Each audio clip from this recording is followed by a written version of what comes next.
Bonjour à tous, nous nous retrouvons pour une nouvelle vidéo sur la poésie et son vocabulaire essentiel. Ici, nous allons parler du vers et de la strophe. Nous allons utiliser pour notre cours un extrait du poème Mignonne, allons voir si la rose de Pierre de Ronsard. Découvrons le vers et la strophe. Le vers et la strophe. Tout d'abord, un vers en poésie correspond à une ligne. Mignonne, allons voir si la rose, qui ce matin avait d'éclose, sa robe de pourpre au soleil, a point perdu cette véprée, les plis de sa robe pourprée, et son teint au vôtre pareil. Ici nous avons une strophe. Une strophe, c'est un groupement de vers. C'est plusieurs vers qui se suivent. Une strophe est séparée d'une autre par un saut à la ligne. Là, voyez comme en peu d'espace, Mignonne elle a dessus la place. Là, ses beautés des séchoirs. Oh, vraiment marâtre nature, puisqu'une telle fleur ne dure que du matin jusqu'au soir. Nous avons ici les deux premières strophes du poème Mignonne, allons voir si la rose. La première strophe, composée de 6 vers, et une deuxième strophe également composée de 6 vers. À vos stylos, vous pouvez noter les deux définitions suivantes. Le vers représente une ligne en poésie. C'est important de le connaître, de le savoir. Également, une strophe en poésie correspond à un paragraphe, c'est-à-dire un groupe de vers séparés des autres par un saut de ligne.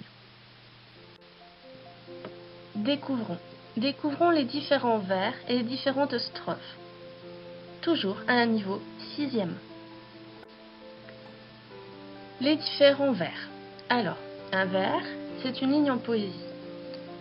Un vers est composé de mots, eux-mêmes composés de syllabes. Le nombre de syllabes d'un vers va donner le nom à ce vers. Il y en a deux très importants à connaître, qui sont l'octosyllabe, octo qui veut dire 8, donc 8 syllabes. Mignonne, allons voir si la rose. Nous avons 8 syllabes dans le poème de Ronsard. Et vous avez également l'alexandrin. L'alexandrin a 12 syllabes. On l'appelle également le dodécasyllabe. La paisible maison respire au jour qui baisse. Ici, nous avons bien 12 syllabes. Attention à la règle du E muet. Le E en fin de vers ne se compte pas, ne se prononce pas. Donc la toute dernière syllabe, si elle est terminée par un E, on ne la compte pas. Également attention au E à l'intérieur des vers. Un E suivi d'une voyelle ne se compte pas et techniquement il ne se prononce pas. Et un E à l'intérieur d'un vers suivi d'une consonne, lui va se compter et on doit l'entendre à l'oreille quand vous lisez le vers. Un autre vers très important à connaître, c'est le décasyllabe. Il est important parce qu'on peut le rencontrer dans des poèmes très classiques. Le décasyllabe, c'est un vers composé de 10 syllabes. Les différentes strophes maintenant. Une strophe d'un vers s'appelle un monostiche ou encore un monostique. Une strophe de 2 vers va s'appeler un distique. Une strophe de 3 vers s'appelle un tercet. Une strophe de 4 vers va s'appeler un quatrain. Une strophe de 5 vers s'appelle un quintile. Une strophe de 6 vers, un sizain. Et une strophe de 10 vers, un dizain. C'est important de les connaître et de connaître leur nom.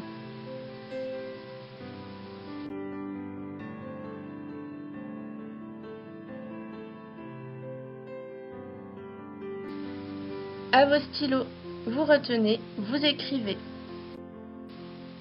Vocabulaire essentiel. Vous devez noter qu'un vers de 8 syllabes s'appelle un octosyllabe et un vers de 12 syllabes s'appelle un alexandrin ou encore un dodécasyllabe. C'est important de les connaître, c'est ceux que vous allez croiser le plus souvent. suite du vocabulaire essentiel, vous devez retenir qu'une strophe de un vers s'appelle un monostiche ou monostique, qu'une strophe de 2 vers s'appelle un distique. Ces 2 types de strophes sont utilisés par exemple dans le poème d'Anna de Noailles, Le jardin et la maison. Une strophe de 3 vers s'appelle un tercet, une strophe de 4 vers s'appelle un quatrain. C'est très important de les connaître puisque les quatrains et les tercets servent à former les sonnets. Les sonnets, ce sont ces formes de poèmes qu'on rencontre souvent. Par exemple, Joachim du Bellay, lorsqu'il a écrit Heureux qui comme Ulysse, a écrit un sonnet. Et pour terminer, je vous propose une adaptation en chanson de Mignonne, allons voir si la rose, donc poème de Pierre de Ronsard. Cette adaptation met bien en scène, met bien à l'oreille, si vous voulez, le maître utilisé qui est l'octosyllabe. Le vers utilisé par Pierre de Ronsard est un octosyllabe et ça s'entend très bien dans cette adaptation. Bonne écoute à vous et à bientôt.